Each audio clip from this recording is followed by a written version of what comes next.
Bonjour à tous, je m'appelle Léa Montagne et je suis ici aujourd'hui pour vous parler des ressources Edugo. Edugo, qu'est-ce que c'est?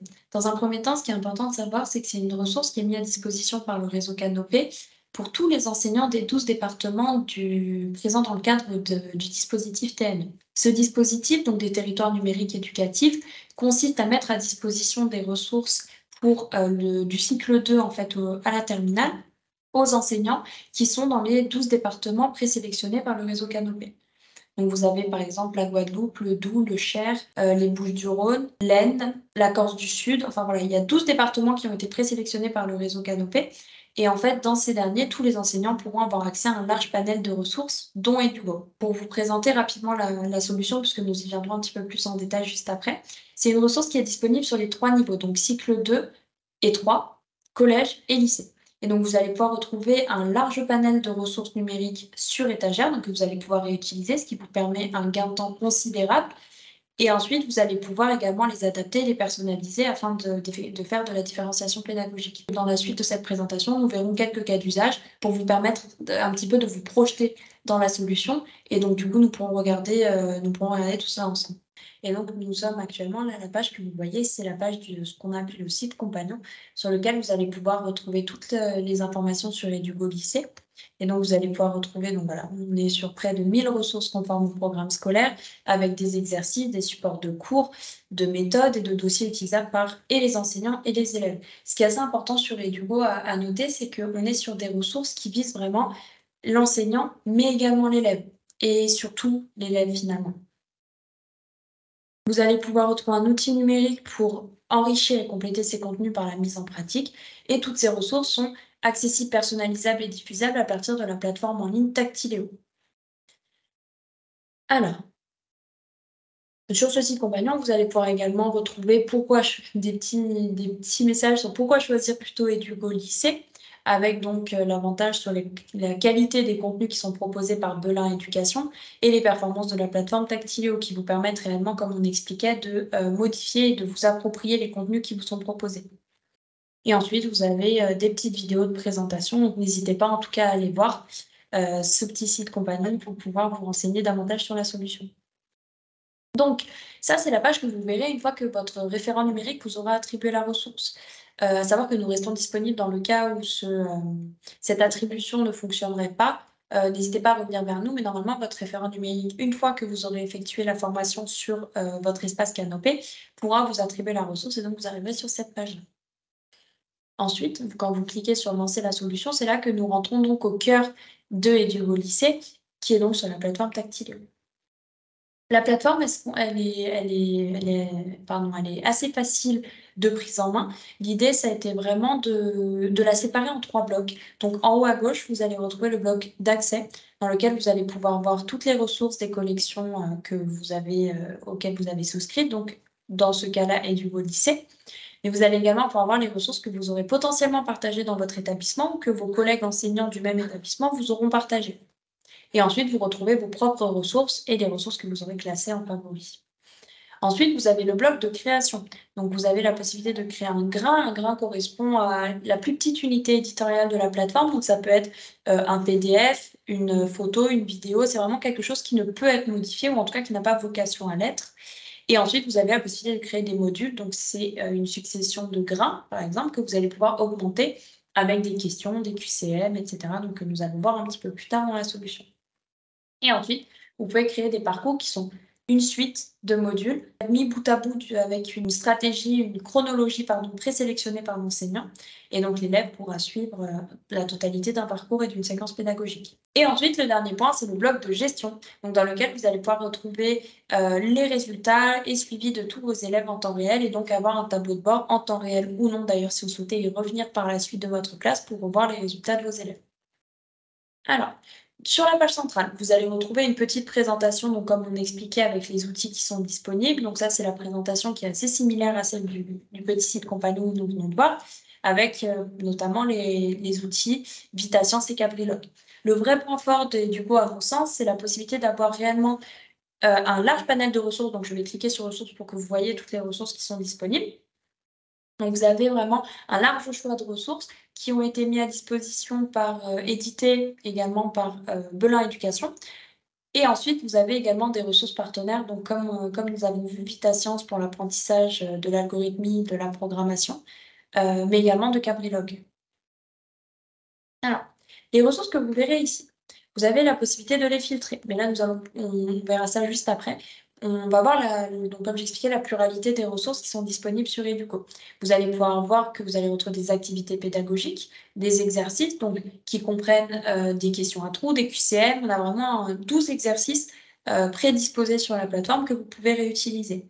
Ensuite, on a également des fiches méthodologiques, des fiches pédagogiques qui visent à accompagner l'enseignant dans sa prise en main, soit de la ressource, soit d'activités, par exemple, à proposer plutôt à des élèves à besoins particuliers. L'idée, c'est vraiment d'accompagner l'enseignant dans sa prise en main de la ressource et surtout dans comment allier des problématiques de classe à la solution Edugo, par exemple.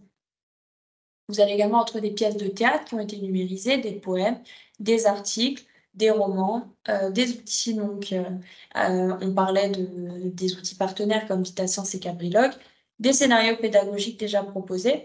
L'idée, c'est que tout ça, vous puissiez en plus les imprimer.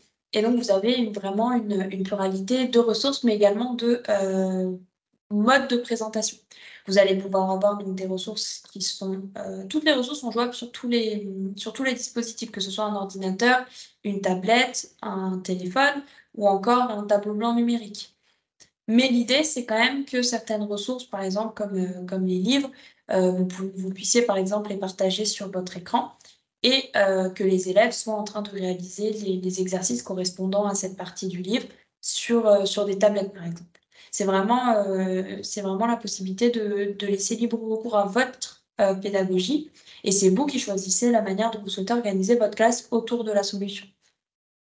Dans la préparation de la séquence, ce qui est extrêmement important et ce que je voulais vraiment souligner, c'est cette possibilité de chercher les ressources de manière efficace et surtout rapide. Donc en fait, vous allez pouvoir utiliser les filtres qui sont proposés sur la solution juste ici. Hop, vous allez pouvoir trier si là, actuellement, vous cherchez une ressource pour vos apprenants, pour vos enseignants, enfin pour l'enseignant en soi. Vous allez également pouvoir suivre si vous voulez un grain ou un module. Et ensuite, surtout, si vous souhaitez plutôt travailler sur une activité pédagogique ou alors sur un poème qui aurait pu être, prédéfini sur la plateforme. Ensuite, l'idée, c'est que vous pouvez également utiliser le moteur de recherche qui est juste là à travers la barre de recherche, rentrer le sujet qui vous intéresse. Si on parle par exemple de je ne sais pas, là, donc là, je vois écrire et calculer. Si je tape calcul, hop, vous avez une proposition. On va par exemple partir sur le calcul mental, calculer avec a moins b au carré. Et donc, vous avez des fiches méthodologiques à travers des vidéos qui vous sont proposées. Hop, les filtres, ils sont de manière assez... vous avez vraiment la possibilité d'aller très très finement dans la recherche de votre ressource. Si là, on parle de l'apprenant, on veut un média, on voudrait un exercice. On sélectionne par niveau, on est plutôt sur un exercice de seconde professionnelle. Les points du programme que nous souhaitons travailler, la compétence, et ensuite le niveau de difficulté qui effectivement reste subjectif en fonction des exercices. Donc on va avoir par exemple un exercice sur calculer l'aire d'un rectangle à travers les fils que j'aurais précédemment prédéfinis. Donc là, on va être sur un exercice de notre partenaire Cabrilog. L'idée, c'est de toujours avoir exactement sur la même plateforme plein de ressources différentes, de sorte à, comme j'expliquais, pouvoir vraiment se rapprocher au plus de la pédagogie. Toutes ces ressources, vous pouvez les partager à vos élèves. L'avantage de Edugo, c'est que vous allez pouvoir retrouver dans votre petit tableau de bord juste ici les résultats de vos élèves en temps réel et donc de pouvoir effectivement appuyer un petit peu sur le côté différenciation pédagogique. Ce que je veux dire par là, c'est que si vous voyez qu'un élève va passer énormément de temps, donc vous avez le temps passé par module et par exercice dans leur globalité, si vous voyez qu'un élève va passer par exemple 10-15 minutes sur un exercice qui normalement aurait pu être fait en 2, et qu'en plus il a eu faux, vous allez pouvoir vous dire, ok, cet élève-là, je vais peut-être lui rajouter des exercices supplémentaires. Par contre, un élève qui aura passé 1 minute sur cet exercice et qui aura eu tout juste, alors peut-être potentiellement le faire aller sur un autre type d'exercice. Donc ça, c'est vraiment des possibilités qu'offre la plateforme. nous allons rentrer dans la spécificité, dans la question de la laïcité. Donc en fait, je suis enseignant, je vais pouvoir utiliser, donc ça c'est un vrai réflexe à prendre et c'est ce que je souhaitais vous démontrer par ma démonstration précédente. Donc en fait, je vais pouvoir chercher dans mes domaines éducation morale et civique, qui rentre dans le thème de l'histoire-géographie. Ensuite, je vais pouvoir saisir mon mot-clé et donc là aujourd'hui je souhaite travailler la laïcité. Hop, pardon. Et donc là en fait on va voir que ça isole assez rapidement plus que 4 ressources. Donc dans un premier temps, on va retrouver la ressource dite de formation. L'idée c'est vraiment de rappeler par exemple la définition de la laïcité, les liens avec les programmes de MC et donc proposer une organisation de séquence. Celle-ci est vraiment, en fait, ce que je souhaite pousser, c'est que celle-ci est vraiment à titre indicatif. Vous pouvez l'adapter, mais effectivement, ça peut aider un enseignant, par exemple, qui débute dans sa classe, mais également un enseignant qui souhaite de nouvelles idées pour explorer cette question, par exemple, de laïcité. Comment est-ce qu'il pourra faire?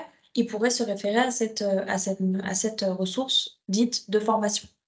Donc là, on a le déroulement des séquences. On a un premier temps de 40 minutes avec des vidéos qui sont proposées, avec voilà, la définition de la laïcité, etc.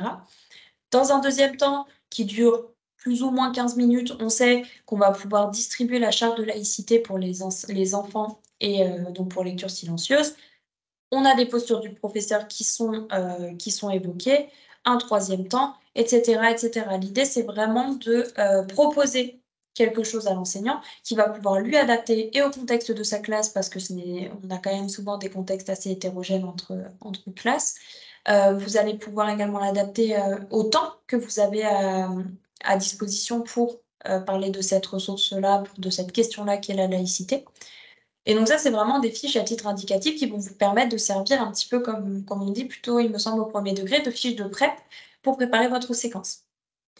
Ensuite, vous allez voir qu'associé à cette question de laïcité, vous allez pouvoir retrouver des modules, donc des activités qui sont plutôt à destination des élèves.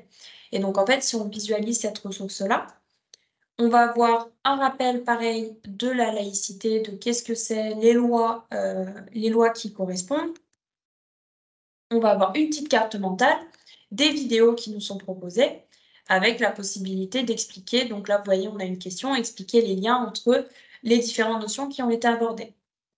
Vous validez. Cette question étant une question ouverte, elle suggère que l'enseignant puisse la corriger elle-même et ensuite donner un retour aux élèves. Vous voyez, c'est pour ça que le petit bonhomme me dit que cela est en attente de correction.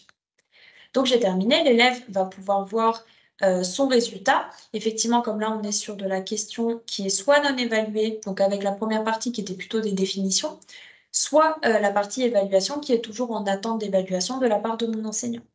Je vois le temps que j'ai passé sur chaque ressource et j'ai également la possibilité d'y retourner dans le cas où je voudrais revoir la question la question à laquelle j'ai répondu.